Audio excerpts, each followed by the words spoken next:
अस्सलामुअलैकुम दोस्तों, welcome back to our channel find Urdu.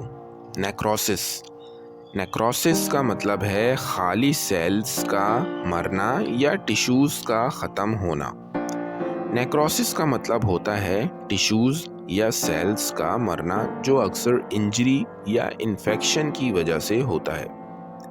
Medical terms में नेक्रोसिस का मतलब है एक इर्रिवर्सिबल प्रोसेस जो किसी जगह की ब्लड सप्लाई बंद होने से होता है। The doctor explained that necrosis was caused by a lack of oxygen. Doctor ने समझाया कि नेक्रोसिस ऑक्सीजन की कमी की वजह से हुआ। तो दोस्तों, नेक्रोसिस का मतलब है सेल्स या टिश्यूज़ का मर जाना जो अक्सर इंजरी या इन्फेक्शन की वजह से होता है। उम्मीद है अब आपको नेक्रोसिस का मतलब समझ में आ गया होगा। मिलते हैं नेक्स्ट वीडियो में। शुक्रिया।